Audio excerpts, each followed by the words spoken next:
लोकप्रिय आमदार प्रशांत ठाकूर यांच्या वाढदिवसानिमित्त जाणीव एक सामाजिक संस्था पनवेल यांच्या वतीने आयोजित करण्यात आलेला ऋतू हिरवा हा अनोखा सांस्कृतिक कार्यक्रम मंगळवार 4 ऑगस्ट रोजी आद्य क्रांतीवीर वास्तव बळवंत फडके नाट्यगृह पनवेल येथे उत्साहपूर्ण वातावरणात संपन्न झाला। पावसाळ्याच्या विविध छटा आणि पावसाची 22 रूपे संगीत, कविता, नाट्य आणि विविध कलाविष्कारांच्या माध्यमातून सादर करण्यात आली। त्यामुळे उपस्थित रसिकांना पावसाच्या आठवणींना उजाळा देणारा एक वेगळा सांस्कृतिक अनुभव मिळाला। कार्यक्रमाची संकल्पना व निवेदन अनघा मोडक यांनी केले। जाणीव एक सामाजिक संस्थेचे संस्थापक अध्यक्ष तथा पनवेलचे महापौर नितीन जयराम पाटील यांच्या मार्गदर्शनाखाली हा कार्यक्रम आयोजित करण्यात आला होता। कार्यक्रमाला नागरिक, कलारसिक आणि मान्यवरांची मोठी उपस्थिती लाभली।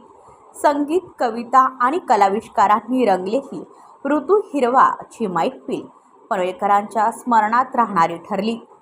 पनवेलचे महापौर माननीय नितीनभाई पाटील यांच्या जाणीव एक सामाजिक संस्थेच्या वतीनं, त्यांच्या सर्व सहकाऱ्यांच्या वतीनं आज पनवेलकरांना एक अतिशय सुरमयी अशी या पावसाळ्याची एक ऋतू हिरवा या कार्यक्रमाची भेट मिळालेली आहे। अतिशय सुरेल असा कार्यक्रम झाला आणि सगळ्या पनवेलकरांनी या कार्यक्रमाचं स्वागत केलं। अगदी खुर्च्याही टाकल्यानंतर जमिनीवरती काही लोक बसली पण कार्यक्रम अनुभवला। विंगेतून लोकांनी अनुभवला। VIP रूम मध्ये CCTV वरती लोकांनी कार्यक्रम इथे येऊन पाहिला। मला असं वाटतं इतका सुंदर कार्यक्रम झाला।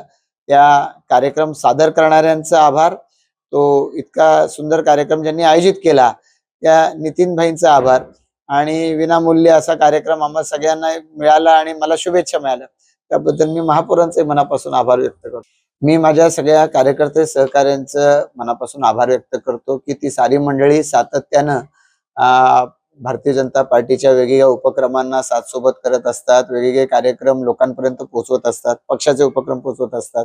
आणि त्याचप्रमाणे माननीय मुख्यमंत्री देवेंद्र फडणवीस साहेब यांनी आवाहन केलं की आपण सेलिब्रेशन करू नये, आपण जास्तीत जास्त कम्युनिकेशन करावं, आणि त्या भावनेतून सरकारच्या योजना लोकांपर्यंत आम्ही वर्षभर पोहोचवत राहतो। वाढदिवसाच्या दिवशी सुद्धा आपण उत्सवी कार्यक्रम साजरे करून उधळपट्टी करण्यापेक्षा लोकांच्यासाठी आपण काहीतरी देणं लागतो या भावनेतून काम करावं।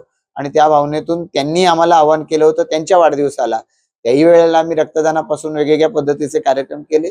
आणि आता मलाही वाटलं की आपणही या बाबतीमध्ये अनुकरण करावं, आणि अनुकरण करत असताना माझ्या सगळ्या सहकाऱ्यांना मी आवाहन जे केलं त्याला त्यांनी प्रतिसाद दिलाय।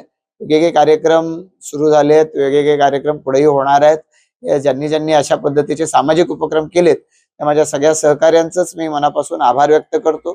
आणि या सगळ्यामुळं पनवेलकरांचे आशीर्वाद मला मिळतात, त्यामुळे त्या सर्व पनवेलकरांचे आणि आयोजन करणाऱ्या सगळ्या सहकाऱ्यांचे मी मनापासून आभार व्यक्त करतो। वाढदिवसाच्या दिवशी मी गेल्या काही दिवसांमध्ये अनेक शाळांमध्ये जातोय, विद्यार्थ्यांशी संवाद साधता येतोय, आणि त्यामुळे शाळांमध्ये गेलो की आपल्यालाही आपण त्या विद्यार्थी दशेत असल्याची आठवण होते। आणि मग मला सातत्यानं म्हणावंसं वाटतं की या सगळ्या ज्यांनी ज्यांनी कार्यक्रम आयोजित केलेत त्यांनी त्यांचा वेळ खर्च केला, त्यांचा पैसा खर्च केला, सगळे सहकार्यांचे श्रम खर्च होत आहेत आणि दुवा मात्र मला मिळते। तर अशा पद्धतीचं काम सातत्यानं आपल्या हातातून घडावं असं वाटत राहतं, ते शिकत राहतो। आणि मला वाटतं की या सगळ्यातून आपण शिकत राहावं ही प्रेरणा नक्कीच मिळते। आम्ही जाणीव एक सामाजिक संस्थेतर्फे आम्ही जेवढे प्रभाग 18 मध्ये भारतीय जनता पार्टीचे कार्यकर्ते आहोत, आमचं गणेशोत्सव मंडळ असेल, ढोल ताशा पथक असेल, ह्या सर्वांच्या माध्यमातून आम्ही दरवर्षीच माननीय आमदार साहेबांच्या वाढदिवसानिमित्त ते जे 24/7 समाजाप्रती काम करतात त्यासाठी कृतज्ञता दिन म्हणून आम्ही पाळत असतो आणि कुठला ना कुठला सामाजिक असेल, सांस्कृतिक असेल, क्रीडा विषयक असेल कार्यक्रम राबवत असतो. आजही यावर्षी आम्ही ऋतू हिरवा हा अतिशय चांगला कार्यक्रम या इथे पनवेलकरांना पाहायला मिळाला, ऐकायला मिळाला. खरं तर आम्हाला लोकांची बसण्याची व्यवस्था करता आली नाही, त्याबद्दल आम्ही दिलगिरी व्यक्त केली.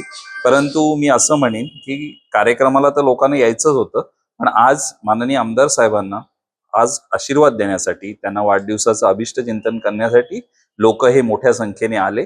त्यामुळे अगदी तुडुंब भरून हॉल भरला होता. दोन्ही विंगेत लोक होते, VIP रूम मध्ये लोक होते. त्यामुळे मी पनवेलकरांचं खरोखर मनपूर्वक आभार मानतो की त्यांनी आशीर्वाद रूपी शुभेच्छा आज माननीय आमदार प्रशांत ठाकूर साहेब यांना दिल्या. माननीय आमदार प्रशांत ठाकूर साहेबांचा आम्हा सर्वच कार्यकर्त्यांना हा कायम पाठिंबा असतो. मी संवेदनशील उल्लेख त्यासाठीच करतो, ज्या ज्या घटना समाजामध्ये घडत असतात त्याची नोंद घेऊन ते आम्हाला आम्हाला तिथे पाठवून त्याचं पाठपुरावा करत असतात. समस्या सोडवण्यासाठी, अडचणी सोडवण्यासाठी ते आम्हाला नेहमीच मार्गदर्शन करत असतात. आणि खरोखरच आम्हा सर्व कार्यकर्त्यांकडनं त्यांना त्यांच्या यापेक्षा उज्ज्वल राजकीय भवितव्यासाठी मनपूर्वक आज आम्ही तर नेहमीच आमच्या शुभेच्छा त्यांच्या पाठीशी असतात, पण आज भरभरून पनवेलकरांनीही दिल्या. आज सातत्याने गेली 17 वर्ष या पनवेल विधानसभेचं नेतृत्व माननीय आमदार साहेब करत आलेले आहेत. त्यांच्याच नेतृत्वाखाली आम्ही दुसऱ्यांदा भारतीय जनता पार्टीचं सरकार मोठ्या संख्येने, मोठ्या ताकदीनं या पनवेल महानगरपालिकेत बसलेलं आहे. लोकांच्या सेवेसाठी, लोकांच्या हितासाठी त्याने अनेक प्रकल्प राबवलेले आपण बघत आलेलो आहोत. या इथे पनवेलचं उदाहरण देईन की परमपूज्य डॉक्टर बाबासाहेब आंबेडकर भवन आपण या इथे उभं राहिलेलं बघितलंय. आज वडाळे तलावासारखा देखणा तलाव जो संपूर्ण पंचक्रोशीत प्रसिद्ध झालाय तो इथे उभा राहिलेला आहे. आणि आज आपण ह्या ज्या इथे कार्यक्रम घडला ते वासुदेव बळवंत फडके नाट्यगृह या इथे आपण उभं राहिलेलं बघितलंय. त्यामुळे पनवेलकरांच्या हितासाठी सातत्याने आम्ही नेहमीच दक्ष राहू. आज आरोग्य विषयक असतील, पाणी विषयक असतील आणि त्यांच्या रस्ते विषयक असतील, या सर्व समस्या सोडवण्यासाठी आम्ही सर्व कार्यकर्ते कटिबद्ध आहोत. ब्युरो रिपोर्ट पनवेल वार्ता न्यूज. आपल्या परिसरातील बातम्या आमच्यापर्यंत पोहोचवण्यासाठी स्क्रीनवर दिलेल्या क्रमांकावर संपर्क साधू शकता. दूरध्वनी क्रमांक 8652414343.